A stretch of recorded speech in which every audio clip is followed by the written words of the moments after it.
Hello, my name is Kyle Roderick Ridley, and fame is a pain. Actually, kind of lame because all people really want is to be treated the same. It's rose-colored classist. It's fucking Halloween. It's Halloween. I dressed up. I'm looking great. Looking perfect, actually.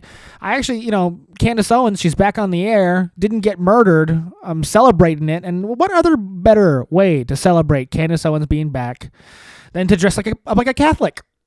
I'm a little Catholic boy. Little Catholic little boy. Little Catholic. Here on Halloween Spooky. Yeah, I look scary. Honestly. I was actually talking to my friend about Candace Owens, and he implored me to do what I'm about to do right now. And I guess I get it, but this is what he wants, all right? Yes, it is Rose-Colored Classist, episode 65. And I am about to be unalived. The cute way to say suicide. Yes, starting off the show, I got to do this. I got to do it. I got to say it. I will never commit suicide. There's no chance. There's no chance if I will ever commit suicide, okay? If you read in the paper, on the little news, start scrolling the news, you say, oh, Kyle, he committed suicide. That's not true. It's not true. However, if it says that I died in an accident, probably true. Probably a little true. No, Kyle, he'd do a little Trevor Moore. He would. Real spooky. Thinking about my death. No, yes. Did Kyle kill himself in the hotel room? Absolutely not. Did Kyle die by falling out the window high on pills pretending to be Eric Clapton's kid? Yeah, 100%. 100% he did that. No. Ah, man, I wish I was alive when Eric Clapton's kid fell out that window. Real great time to be funny. But no, I will likely die in an accident. Out the window. Right out the window. It's probably what's going to happen. I'll be looking, and I'll be falling. Real scary. Yeah, out the window. That's how they kill everybody in Russia, right? Right?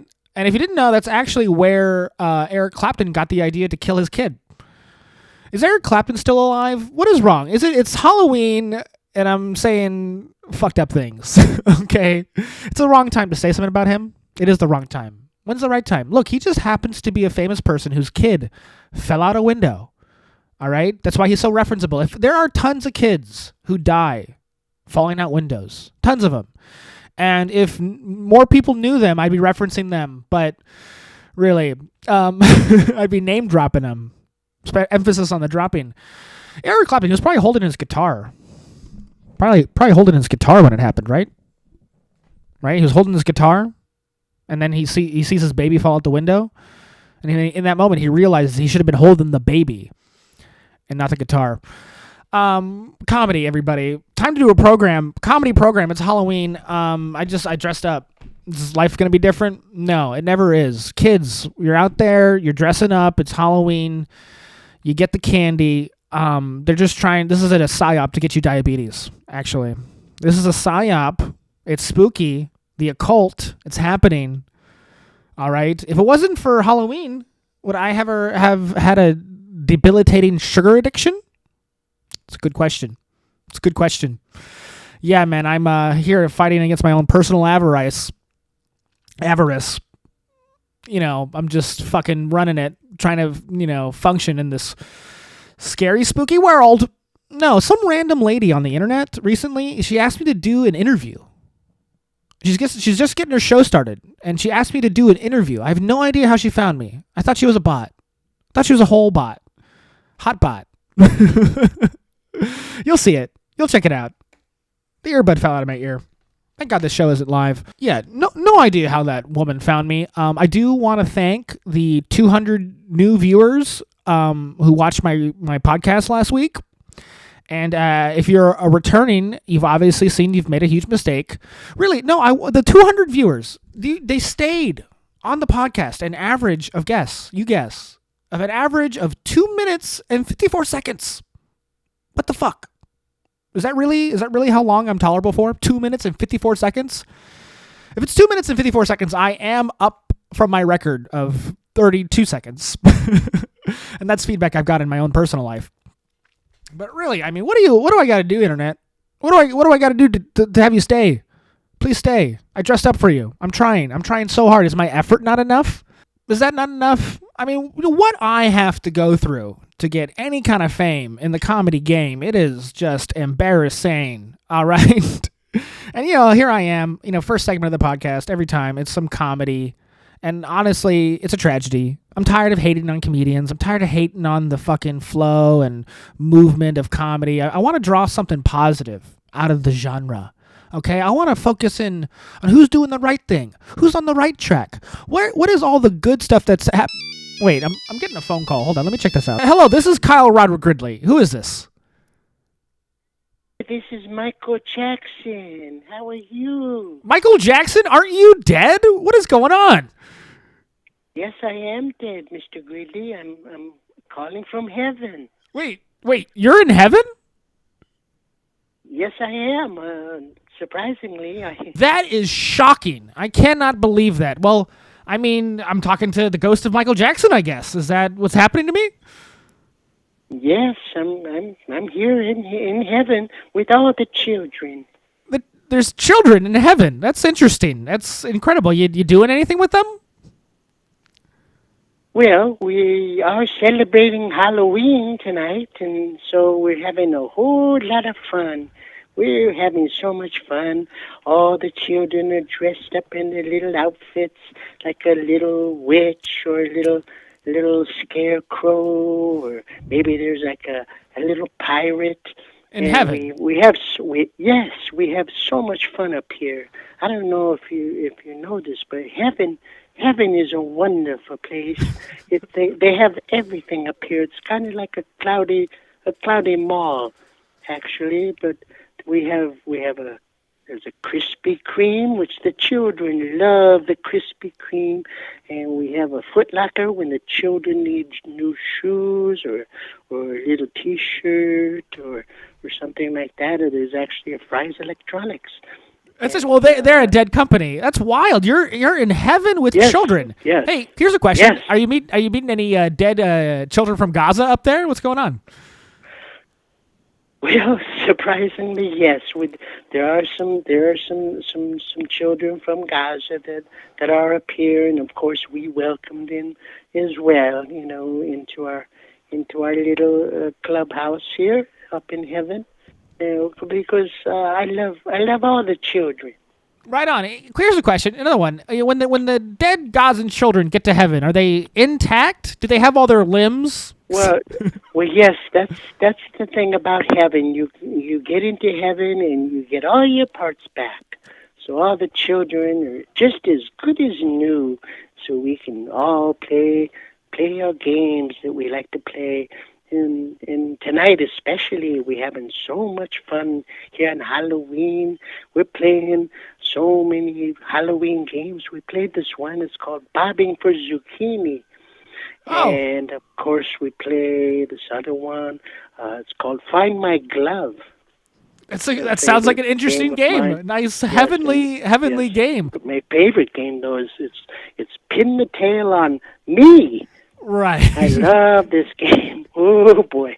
And, of course, we have the bowl of candy for the kids. But I don't like the kids to go out to other clouds because, there's strangers there. So I try to keep them here in the house, keep the children with me. So I just put a big bowl of candy on my lap, and they can come and grab whatever candy they like. Right on. The big house in the sky. Well, Michael Jackson, you're an icon, and here on Earth, we miss you dearly.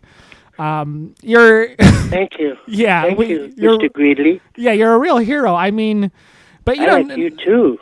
Thank you. I am very brave for the stances I've taken on very important political issues. But I'm more interested in about you. I mean, looking back now that you're dead, do you have any thoughts about how your life went, or any regrets, maybe? Any sort of opinions? Well, boy, that's a good question, Mr. Gridley. I guess the only regret is that I didn't get to tell my father that I hated his guts. He was a real a-hole. I don't know if you know this about my father. I watched a documentary. Yeah. Yes, Joe Jackson, or as we called him, Action Jackson with the kung fu grip.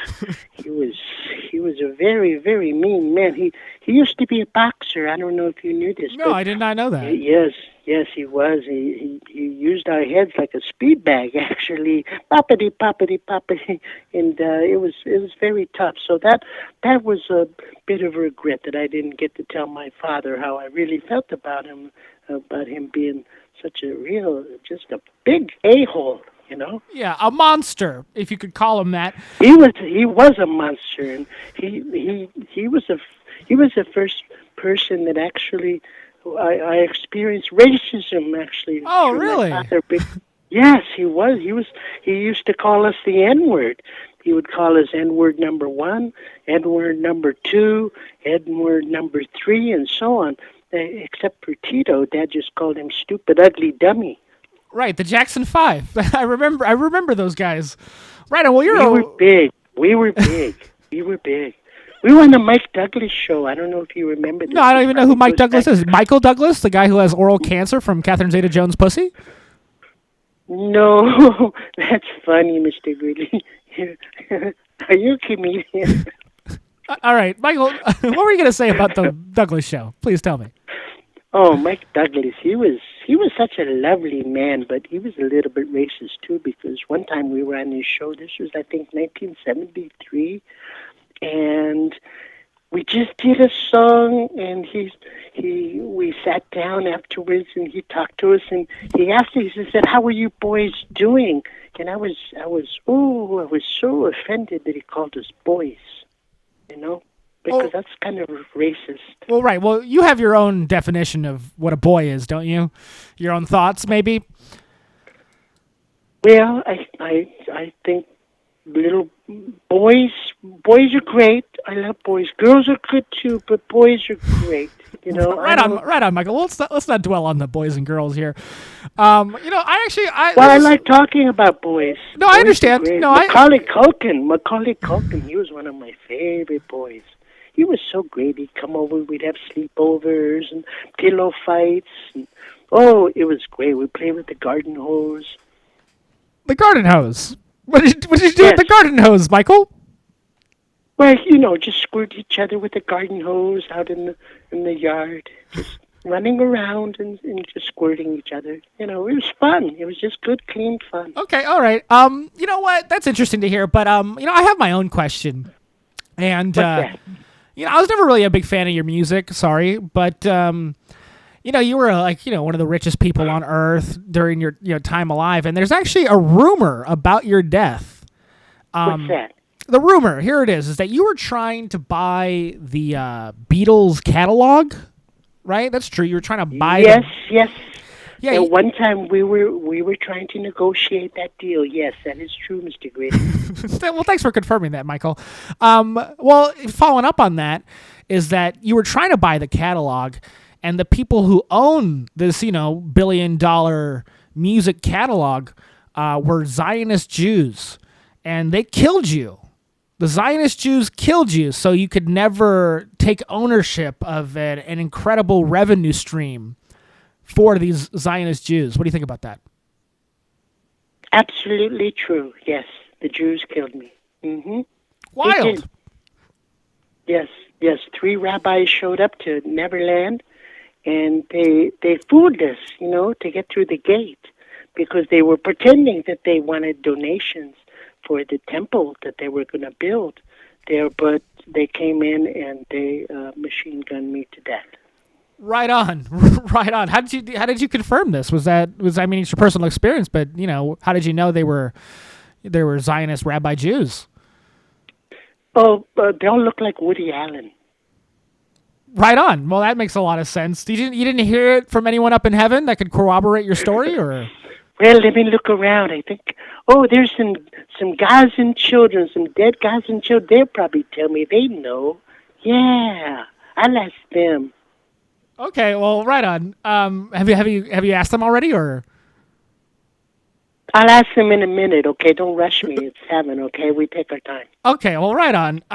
You know what, Mr. Jackson? I know it's busy in heaven, and Halloween won't last all night. I'm sure you have some other people to haunt So I won't keep you on the... Well, thank you. It's been a pleasure, Mr. Is it Gridley? Gridley? Don't worry about it. No, don't worry about it. I don't need to. I don't need you to know me. I'm just glad I could connect with you spiritually tonight. Well, I'm glad I was able to get through because we have an amazing cell phone reception up here, and we can get anybody. Good to hear. Good to hear. Cell reception in heaven. I guess that all that stuff about 5G was right. Okay, Mr. Jackson, I got to get out of here. Just thank you for your time. Thank you, Mr. Gridley. Good night and boo, boo. Boo! Michael Jackson, everybody. A lot of boy talk for a guy dressed up like a priest, huh? Yikes. If anything, I would like to talk to Candace Owens about is that whole like pedophilia thing inside the Catholic Church. All right. I mean, I'm here like trying to pick a side in between, the demonic global war, interdimensional space alien fucking war. I'm trying to pick a side, and the Catholics, the Christians, seem to be doing the right thing. Saying war is bad. They say war is bad. They're mad at Epstein. But what about their own little guys, the Vatican? What about all that? Can someone update me in the lexicon? Right on. I mean, look, this conversation of young people, the youth, we're in a lot of trouble. I just saw this advertisement on my phone. Nice. The phone is advertising to me. Isn't that sweet? And yeah, just the state of the youth here in the country. You'll see where I'm going with it. But check out this commercial. It's a fucking nightmare. This is a rose-colored classist nightmare. Okay, check this out. Stop calling me a medical mystery. Don't tell me things don't add up. Or to get a second opinion. I don't want to hear it's probably nothing. Or not to worry that I'll grow out of it. Atypical can't be where my story ends. I don't have time to wait and see. Because I want to be understood. I need to be understood. I need help making sense of my symptoms. I need a plan that can actually help me. I need a diagnosis now. To get real answers. For me and my parents. Because diagnosis means we can finally take action. It means my doctors can make a better plan. So I can get better care. It means we can find a community. With others like me. Others like me. Like me. Like me. Like me.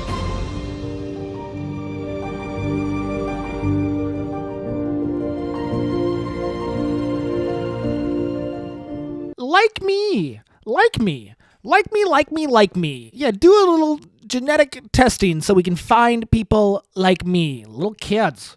Holy shit. You see this fucking ad? You see where we're going? This is embarrassing. Look, categorizing yourself through some corporation, giving your blood, giving your children's blood to some rando corporation, trying to get them to call it retarded. You're trying to have some company look at your kid's blood and DNA and figure out if they're retarded or not. This is not it. This isn't the goal. You can't be doing this, guys.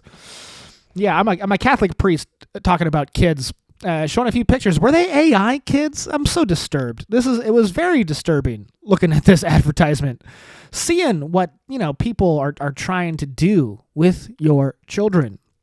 Listen to Candace Owens. Stop this program. Listen to all 4 hours, 5 hours, 6 hours actually. Candace Owens released this week. Okay. It is, something's going on. Something's going on. You can't be giving your blood. You can't be giving your children's blood to people. Please stop doing that. They're going to take your little blood. They're going to make adrenochrome out of it. All right? Gene X. What is that company? Burn it. Take their stock. Get rid of them. Who are these people? I am thoroughly disturbed. Honestly. Yeah. Here's the thing, guys. I was a kid. Sometimes I still feel like one. I got that youthful exuberance. I definitely sound like a kid sometimes. On the phone when I am trying to do banking. Yeah, and look, it is on the children to find new paths, discover new things. You do some testing to your kids so you can put them in some fucked up category is like the antithesis of that. All right? They're supposed to be exploring, figuring out new shit, coming up with creative, ingenious, in genuine, what do they call it? Genuity? They got original. They're original. They're fucking new spirits landed on Earth, here to teach and expand our own minds. All right, you give a little test to a kid, give them a label, see how that turns out. All right, I got called a bunch of things when I was growing up. 1, idiot. 2, fathead. 3, shrill bitch. And look, I grew up to be all of those things. Grew up to be all of them. Okay, so you tell your kid, especially if you have some fucking, legitimate document to show them. It's like, hey, we looked at your blood and it looks like you're not good enough. Looks like you'll always have problems forever. Is that cool? No, I mean, look, yes, people, kids, especially nowadays, with all the chemicals, all the fucked up things in the food, all the prescription meds. Yeah, I mean, the kids are gonna be fucked up. Okay, yeah, we take Tylenol. Obviously, my mom took a lot of Tylenol. Yeah, I'm pain free.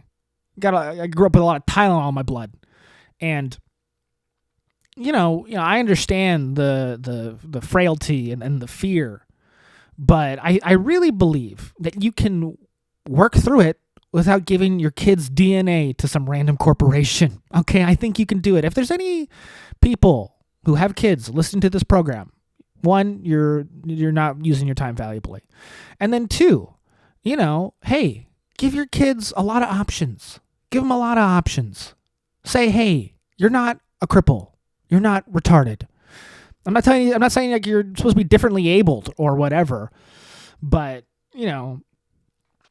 trying to diagnose your children is a mistake. Okay, trying to figure out what's going on with them is a mistake. You gotta let them tell you what's going on, and even if there's some fucking nonverbal fucking blah blah blah whatever, okay. Supposedly, if you've been listening to my podcast, those kids are like psychic, and they have a different talent. All right, so look into that. Stop treating them medically. Become a Christian Scientist. Right on. Spooky. Hey man, Halloween, dude. Halloween's scary. I had my own terrifying Halloween as a process server. It's only 10:14 p.m. Halloween. I'm gonna do my own Michael Jackson impression in a second. And I'm just gonna say this right now, and I can't really talk about it. It is public record, but hey, actors and the people your children grew up watching and idolizing are fucking pedophiles. All right? My eyes are very clear, and people are pedophiles out there. All right? Look back on this. Think about it. Just, I don't know what to do. You're probably giving your kids' blood to some pedo. All right? Don't send your kids' blood in the mail. All right? We stopped sending kids in the mail in like the 1800s. You don't have to do it again. Just a little part. No, it's just a little part of them this time. No, that should still be illegal. You should not be able to send kids' blood via USPS. Am I wrong? Let's see about it. Let's find out. But yeah, put my theory to the test, guys. Right on. It's super scary out there. Not sure how to move forward. I mean, I'm dressed like, a classic pedophile. What is going on with the fucking Vatican? I'm so curious. I'm going to maybe explore that next week. I do plan on talking a lot about Candace Owens next week. I think it might be the Candace Owens show next week for sure. We talk a little about Charlie's death again, trying to, get up on it. But there are other things happening, right? There are a few other issues that I'd like to cover, like to get over with before we get into it. And, in my Halloween spirit, as an American, I'd like to scare everybody. I would really like to scare everybody and talk about Muslims. Does that sound fun? We're all still afraid of Muslims in America, aren't we? I am. I mean it. Look, there was the stupidest debate I watched on Piers Morgan. And I do it because they're stupid. He infuriates me. There's this little thing he says at the end of every podcast or every show debate. What is he doing? He says, he's infuriating people. And I'm definitely one of the people that gets real mad listening. All right. Bothers me deeply. But, I spent a lot of recent weeks complaining about comics and them in the fucking world, and I understand I'm a comedian. I shouldn't hate on other comics. I gotta support them, even in comedian stand-up comics. We're just throwing anything at the wall so we can end up doing our shit. Okay, for some reason, very few people get famous doing stand-up explicitly. All right, and you think about the greats and how you heard about them. I mean, look, you Dave Chappelle through the sketch show, Louis C.K., he was writing and had the late nights and, eventually had a show, and that's how he got popular. And it goes on and on. It goes on and on with that. So, yeah, stand-up comics, they try anyway to get a little bit of, become a star, get a little bit of fame. So I'm not going to hate on them too much, but the class of people that maybe is like the true source of this problem are the people who appear on Piers Morgan. Okay, there's this whole group of little talking heads, and they're not comics, but they do the same thing that we're like being forced to do. I mean, we do it better, obviously. We're talking about Michael Knowles. This next fucking clip I'm about to show has Brian Tyler Cohen on it.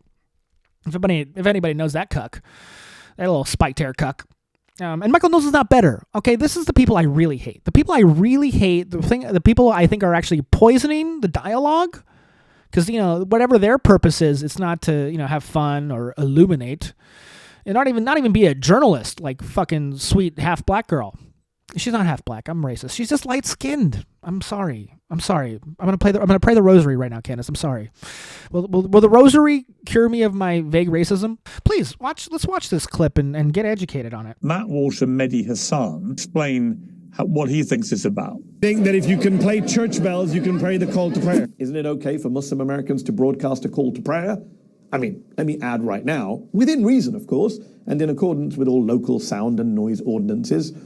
But Matt went nuts and said Christianity built this country. Islam did not at all in even the slightest way. That's why we can have our church bells. To which I responded, 1 in 3 of the slaves who built this country were Muslims. They were here long before the Walsh family arrived. You'd know that if you'd studied history, but I know MAGA has an issue with studying. Well, let's see a little bit of Matt Walsh's response to Mehdi. You're as American as anyone else? Really, Mehdi? Really, Mr. Hassan, you're as American as anyone? You're a Muslim who was born in the UK, came to this country less than 10 years ago in your mid-30s to work for Al Jazeera. Okay, is there anyone who seriously thinks that Mehdi Hassan is American at all, much less as American as anyone else? So, Michael, an interesting point here. Obviously, America remains a Christian-dominated country. So the sound of church bells ringing to encourage people to come to a Christian place of worship would be very familiar up and down the country. Is there anything intrinsically wrong with a call to prayer for the many millions of Muslims that live in America? Well, of course, and this is no disrespect to Muslims, but the call to prayer, like all religion really, is a public kind of thing. It changes communities, it sets standards and norms in communities, and so the question then becomes, what kind of communities do we have? What kind of communities are really American? And the fact is, we're a Christian country. I know that Mehdi Hassan was accusing Walsh's family of showing up late, but mine was here about as early as it could be on the Mayflower, and those were zealous Christian pilgrims. They called themselves pilgrims. And so it's a Christian country. Muslims basically did not exist in America until the latter part of the 20th century after the major immigration reform in Hart-Celler. Mehdi makes a good point that a lot of the slaves who arrived here were Muslim because they were enslaved by Muslim slavers in Africa. Michael arguing there that because America is so largely a Christian country, specifically whether they should be allowed to amplify the call to prayer in towns, cities, whatever, as they do obviously when you go to the Middle East, you hear it very loudly, quite deafening sometimes through a city. I've been in the Middle East a lot this year. So it's whether that should be permitted or not. I think that if it's in accordance with local laws and there's a practicing people that want to practice their religion, then that's what America is. This idea, I mean, what Michael just explained was maybe the most anti-un-American thing that I've ever heard. This claim that we are a Christian country. I mean, Michael, we are expressly not a Christian country. In fact, we have a whole separation of church Brian, and state. Do you have any right U.S. there in the currency in your Establishment pocket? Clause. We're not a Christian country. Tell that to the guy dressed up like a priest right now. All right. Right on. What a bunch of madness. Overall, again, you have Mehdi, you have Matt, you have Michael, you have Cohen. Look, fuck them all. They're all a bunch of dummies. All a bunch of fucking dummies. Pierce, too, a little bit. I mean, I kind of liked him when he was hosting game shows. He's a little fun when he does that. But America's Got Talent, a British guy, that was a little fun. Come on.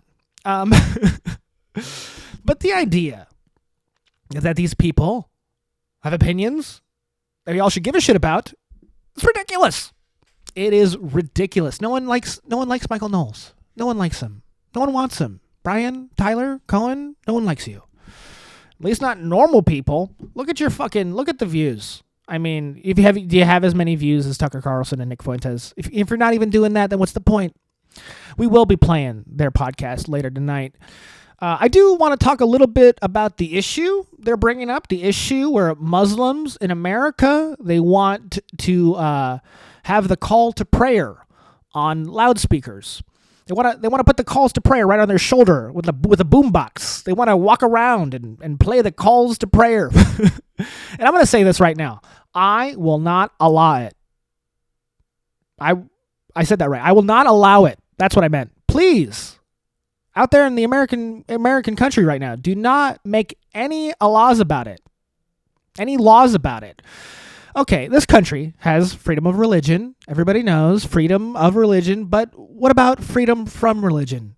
People say that and act like they're smart, right? Freedom from religion. That basically means that they're allowed to practice their religion unless they're really annoying. If they're really annoying about it, no, please stop, okay? No, 5 calls to prayer. That's what they do. 5 calls to prayer throughout the day. And it's not even at, like, practical times of the day. All right, yeah, you're going to talk about church bells. Yeah, they play them on the hour. Kind of practical. Please, let me know I'm running out of time. Please let me know my life is going away. But what, a call to prayer at 5 o'clock in the fucking morning? They do it at like 5:08 or something like that. It's like an insane time. Guys, I'm a comedian, first off. I wake up at noon. Please don't do that. Please don't do that. I do not let fucking 2 calls to prayer get out there on the loudspeaker before I get out of my bed. All right? I have sleep apnea. I'm in my bed a long time. All right? And you guys have already been called. And if my sleep apnea riddled brain can't sleep till noon, this is going to be a problem. That is my religion. My religion is sleep apnea right now. Okay? Yeah. You know what? Hey, you are allowed to practice your religion inside your private property. I'm an American. Private property. You can do whatever you want in your own private property. And if that shit is so loud that it leaks onto my private property, then, we can litigate. Make a particular business deal. I don't know. You do your calls to prayer and I get hummus for life. Can we make that deal, Muslims? Maybe it'll be fine. I'm just saying, look, you want to play your religion on loudspeakers because that's what you do. And I don't know how your countries are functioning right now with where you do that in Saudi, the Emirates. You guys fucking get a JBL speaker and get some 85-year-old guy to call to Allah. Right on, whatever. You're doing your own thing over there. But in America, private property, all right? I don't even necessarily believe in public property here in the States. Yeah, if it's everyone's property, then everybody can do everything on the property. Yeah, play it on the speakers. But, I mean, can other people do things too? I mean, if you do your calls to prayer in public, can I scream over them every time saying, please stop this? Yeah, I annoy you when you do your call to prayer like you annoy me. Fine, public property. Yeah, I'll be outside. I will be outside the mosque with my own boombox, and I'll be playing Metallica. I'll be playing Tool's 3rd album right in front of your mosque. I have to compete. In America, you have to compete, right? Now, public, private property, it's all very complicated. I mean, and even how churches are organized in this fucked up country. Yeah. God bless anyone trying to figure out those types of issues. Now, again, I hate these little talk show guys railing about it, like, what they think. I mean, they're voters. That's about as far as their opinions go. And these guys talking about these issues, it's like they don't even know the true depth of how serious it is. Because, we're going to talk about religion. If you are going to talk about religion, if a guy dressed up like a priest is going to talk about religion, we got to talk about the core issue. Talk about the core issue is, hey, man, what the fuck are we all doing here? How do we even get here? Okay? And you can talk about which God it is, how your little religion is, but for a guy like me who, believes in the practically omnipotent, interdimensional, ancient alien space gods, these conversations, they sound a little incomplete. Yeah, I mean, you talk about your religion, talk about that guy's religion. He's Muslim. You're a lib. Yeah, fine, whatever. But what about the aliens? What do the aliens think about this issue? Right? I mean, come on. You're what? Are we supposed to say this ancient alien space god wants you to call to prayer 5 times a day? Is that the argument? Okay, is that what he wants you to do? Well, here's a question. What does mine want me to do? If anything, my practically omnipotent, interdimensional, ancient alien space god, what he wants me to do is litigate. Yep, I'm going to litigate you because that's what my space demon wants. We're gonna do battle about local ordinance. This is the spiritual battle. Local noise ordinances. Yeah, man. You want the Muslims to do the call. You want me to do the call. The only thing I'll do a call about is dead Michael Jackson. That's the only call I'll have. Yeah, talk about it one more time because I'm about to play Nick Fuentes and Tucker Carlson. And, you know, this thought leader, opinionated leader of a political movement, whatever Michael Knowles was trying to pull off with his Catholic boys, whatever Brian Tyler Cohen's trying to pull off, Matt Walsh, whatever they're trying to do. Okay, yeah, we're gonna slide in on it. Obviously, comedians have been subverting their act for a minute now, but this idea that these opinions that these guys have are anything to be trusted. Get out of your head. Get it out of your head. We're gonna talk about Tucker and Nick and whether they should be trusted or not. That's not the question. Not even the question. What is the question? Right? And I'm gonna play this portion of the interview Nicky and Tucky did together. It was so cute. They looked so cute. Just looking at each other with smiles.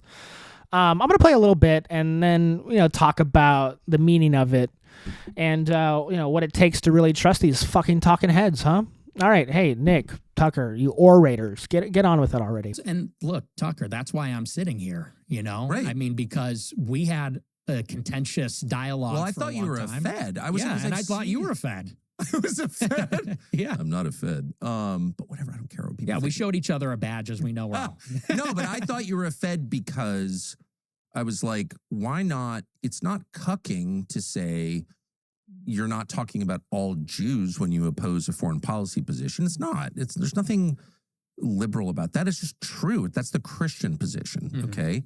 And 2, why are you attacking like the best people and not the worst people? Well, yeah, I mean, again, he disavowed me for my views on Israel and said I talk too much about white people and Christianity. And to me, that's like a sincere ideological disagreement. I get it. And, same thing with Marjorie. Marjorie fired my guy. She disavowed me. And, and you worked with Blumenthal on that article, but you called me on the phone and we talked. Yeah, I mean, I was like, what?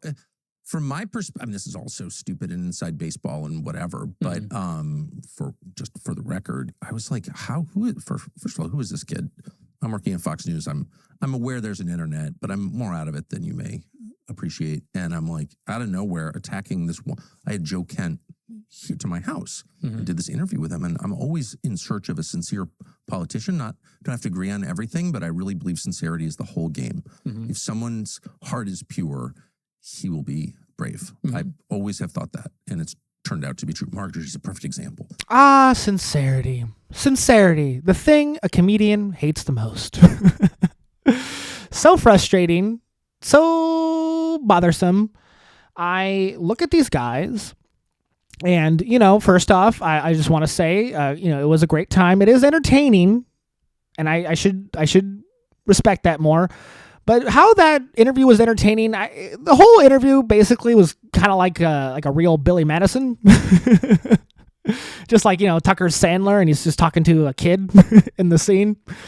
And, maybe Tucker's on the same level. And, you can't sense everyone's heart, all right? You can't feel how genuine everyone is. But, as someone who believes and listens to everything the mainstream media says, I don't know what's going on here. I don't know what's going on. I don't know how their conversation fits into my paradigm. I'm confused, really. Talking about being believable, right? In that little interaction, it's the viral one. It's the one Tucker trailed up on it with it, and he was advertising the pod. This is the line. Is Tucker a Fed? Is Fuentes a Fed? Who's who? How can we believe anybody? I mean, who the fuck am I, right? I mean, I probably would be a Fed, but I smoke too much pot. For some reason, the FBI, they hate pot. I don't know.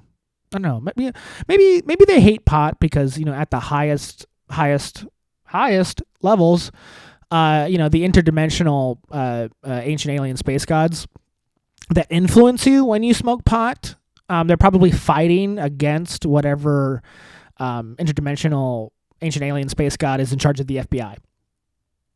Just a theory. Just a theory. Yeah, what its spirit is embodying those two.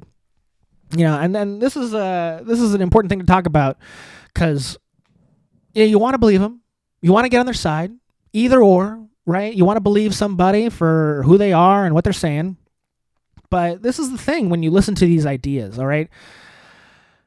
If you get into an idea, slowly, right, you have to sacrifice things to assimilate them, all right? When we talk about the dialogue that Tucky and Nicky, they're having, they're having, important thoughts, important ideas. It's so nice to hear about them, all right? And when you're trying to figure out what they're talking about, to what severity and why it's happening, the journey is like self-destructive, all right? You are slowly shedding things off of yourself and replacing them with these ideas. Whatever idea you're chasing, man, like the spirit of the idea, it fills you. The spirit fills you. I'm dressed up like a priest. In your holy body, the spirit fills you. In your body full of holes, the spirit of the idea goes right into them and becomes you. Because this is the real thing when you try and figure out who you should listen to and why and, understand how they're contextualizing the ideas, and how to, and when you look at their point of view, their experiences, their life goals and their ideas about the future. Here's the thing. The truth of what they're saying is not the most important thing. Okay? Yeah. Hey, man, we're all on the journey for truth, but the journey for truth is a personal one. Okay, everyone's living their own truth. I'm a liberal. I'm a libtard. I'm a liberal. Okay, and I get it, all right? Guys like Matt Walsh and the whole Daily Wire crew, they've gone on and on and on about how, there's the truth and not your truth. Okay, but hey, man, you take things from the first principles, as they would say. This is not the case, okay? Even the laws of physics as we know it, all right? There's relativity. All right, my literal point on the map makes me see and believe different things than you. All right, it's all about perspective. My truth is literally different than yours, scientifically. All right, and they'll talk about the organization of the brain, how the brain, what it really does is model the world, and whoever's brain is up and in there, they're modeling the world in their own little way. Okay, you can agree about the models you've made, but that doesn't mean it's like some fucking eternal truth. This is what the Christians are always on about. That's what they're always on about is the absolute truth. Because I think they understand that in your little physical body, in the physical body you're trapped in, that concept is not possible. You can't meet there, all right? So when you're out there trying to talk to somebody, trying to listen to somebody, trying to connect, agree. And, I'm not telling you to be a postmodernist about it. I'm not trying to draw you away from the truth of Jesus Christ or something. Okay. What I'm saying is that when you're out there deciding about what is right and what is wrong, who is right and who is wrong, if you think about the truth, you're missing the point. Okay. Whatever you're going to do at the end of the day, it's your choice. And that has to be true to you. If you know you're doing something wrong, it's like you're not even in the same world. You're not even in the same world as us. Yeah, every villain thinks they're right. This is not a novel concept. Okay? Every person who does something awful, they think that was the truth. It's because the truth is it's in your heart. It's in your heart, okay?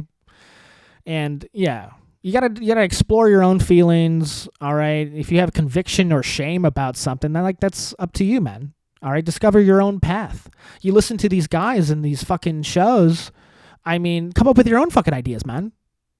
It's all on you. And the other, you can input, I guess, but you're on your own mission from God. Okay, as Jesus lovers would say. Other people's existence and opinions, at maximum, they're there to inform you, okay? Not for you to adapt and assimilate into, okay? You will never see things the way Tucker does or the way Nick does. It's a physical impossibility, all right? Heisenberg, relativity, all right? The laws of physics prevent you from being where they are, all right? And that's just, as our brains can perceive it, as we've figured out so far. I mean, hey, man, maybe there'll be some new science that'll finally, prove what's really going on. But I mean, look, and I'm saying this as a comedian who has, a funny relationship with the truth, okay? Comedians and the truth, this is what I'm talking about here. When I hear a truth, okay, if I'm going to be a comedian, by definition, I have to change it or manipulate it, exaggerate it.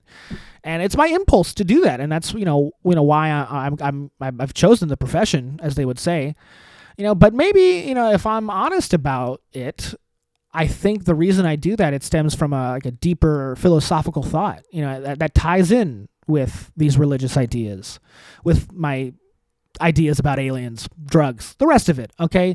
Is that, when it comes to truth, again, it is not a static thing, all right? What is true one day may not be the other, all right? My perception of reality, all right, may be a result of omission or misunderstanding, and you got to accept that. You could be wrong at any moment. And this concept of ultimate truth about the universe, all right? It's so strange and so out there that if I even understood it, maybe it would be too powerful and it would destroy my brain. I got to dumb it down.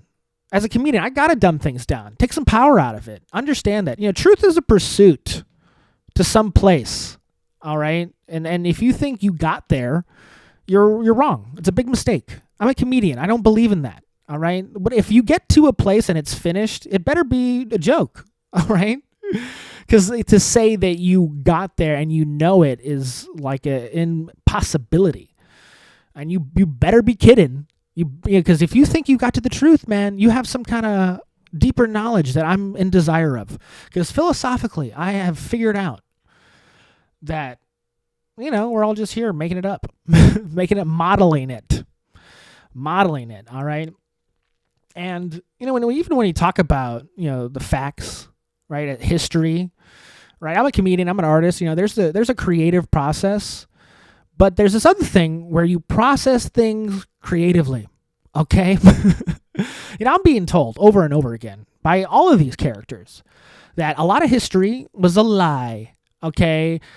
That the lessons that we take from, World War II and all the, wonderful events that happened in antiquity, they may not have exactly went down as people say. Yeah. Whatever particularly happened may not be the facts.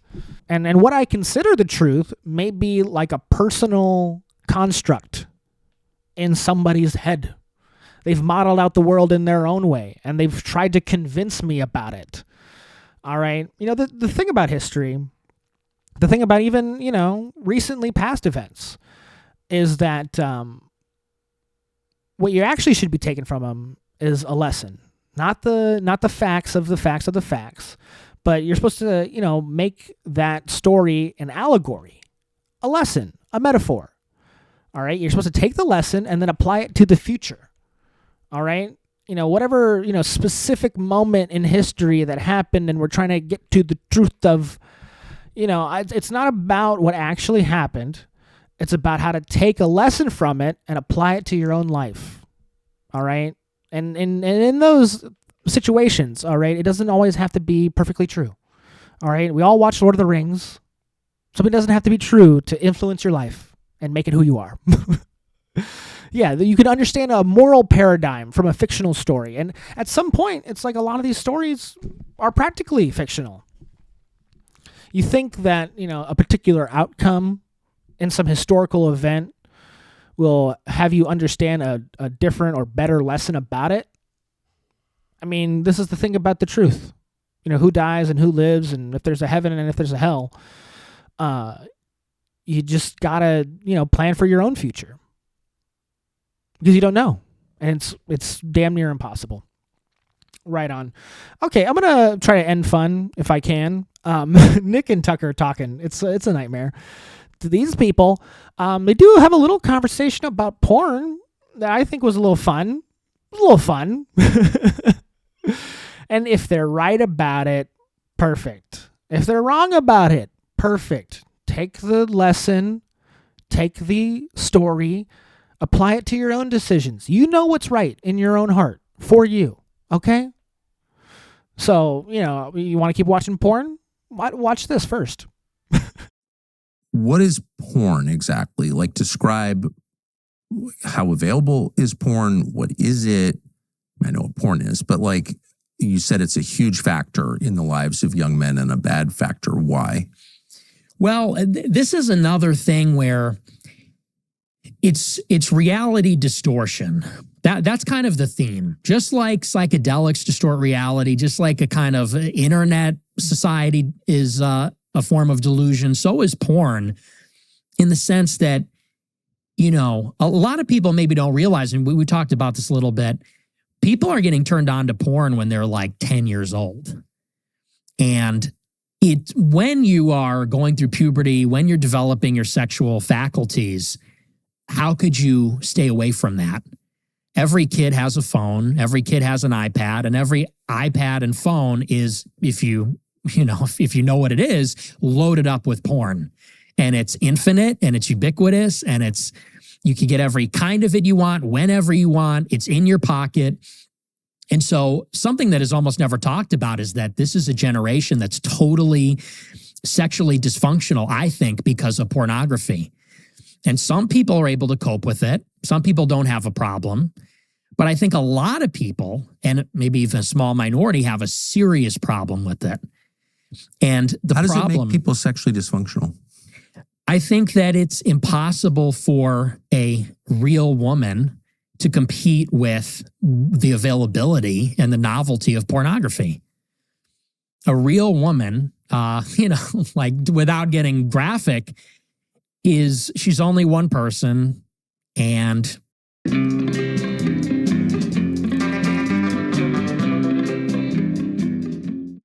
What's up, guys? Russ here. I'm super excited to tell you guys about the new movie, Sarah's Oil. God, give me that lid.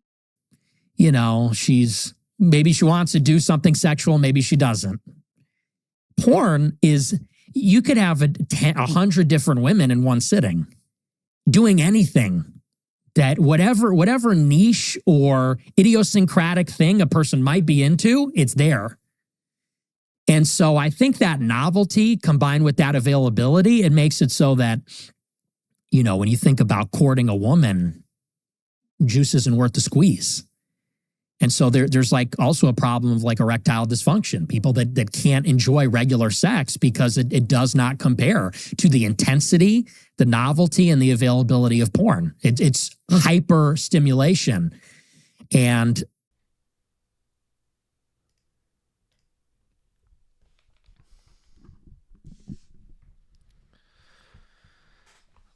Three, two,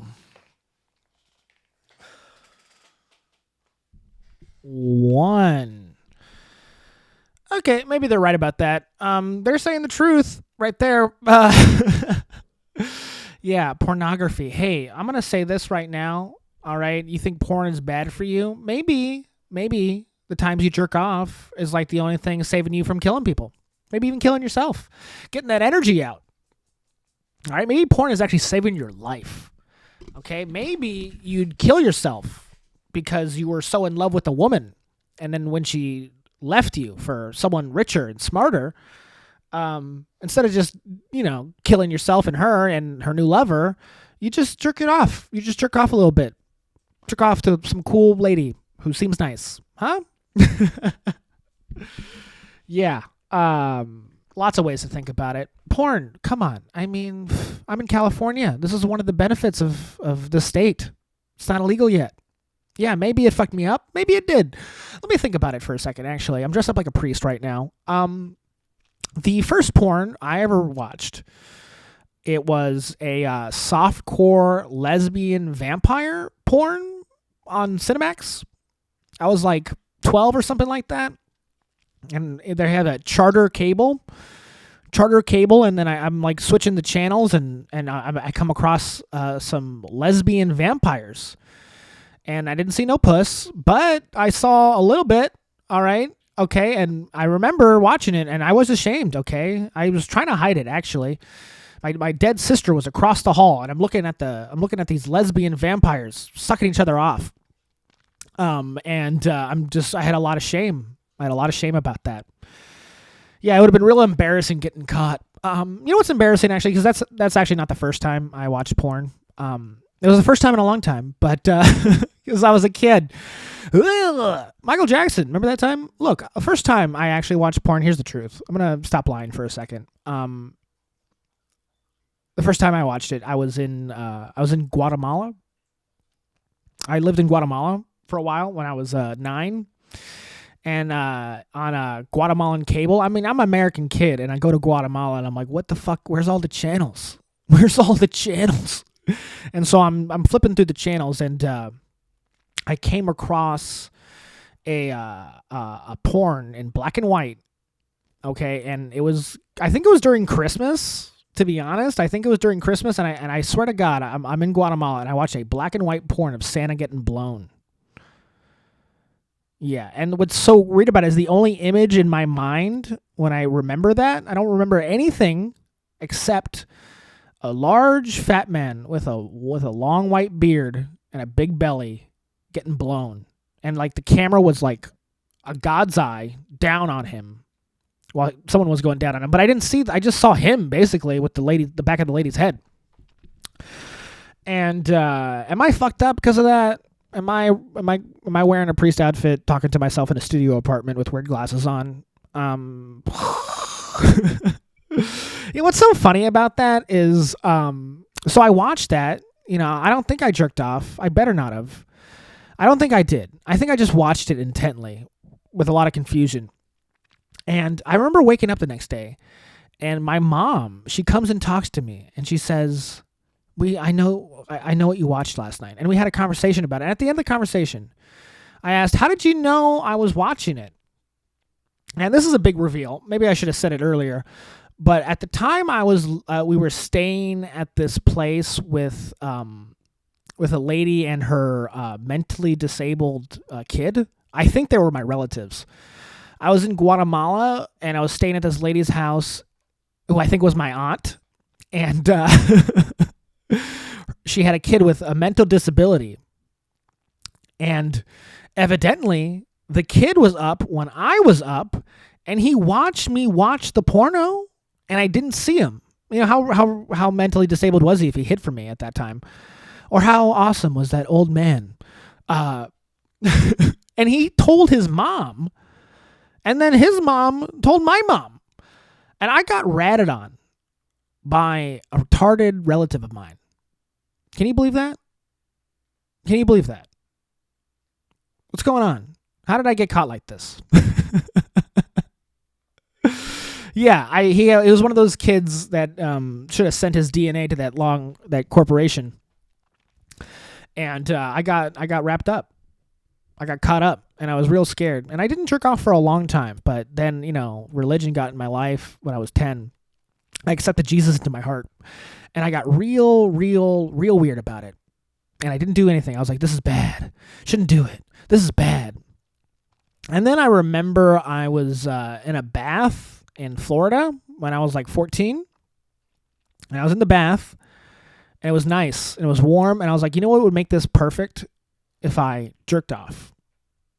And hey, is this the story about how pornography ruined my brain? I don't know. Ask Nick. It's my own truth. I'm telling you my truth about my life. Okay, and whether you think I'm, you know, fibbing about it, doesn't matter. You think I'm actually making it less embarrassing? It's kind of likely, actually. All right. The point is, you take a lesson from what I said and adapt it to your own life. Like, never give your kid a phone. Never give him a computer. Never give him a remote. Don't let him find porn. They'll end up like me. Or like Nick. Or like Tucker. Tucker jerks off.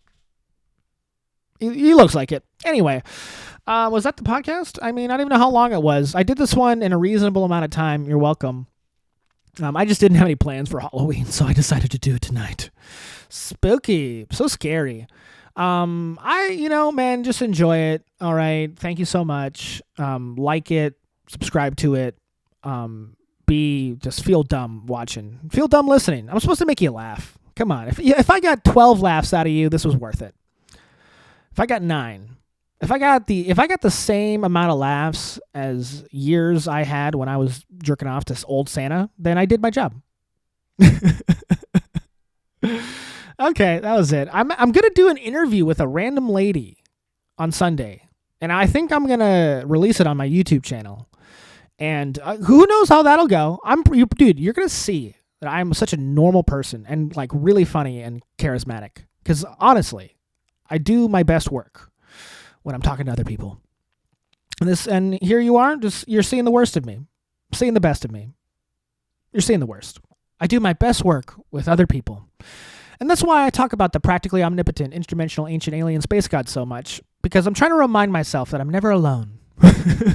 There's someone always around me, influencing me, pushing me. Yeah, hey, lots of sides to take. Who's going to take mine? Hopefully, you. Thank you guys so much. I'm going to leave like a reasonable person this time. I'm going to leave so well. A lot of the time on this podcast, I have an issue exiting. I just go on and on. I keep talking and talking, but there's no reason for me to do that tonight. So I'm going to leave. I left.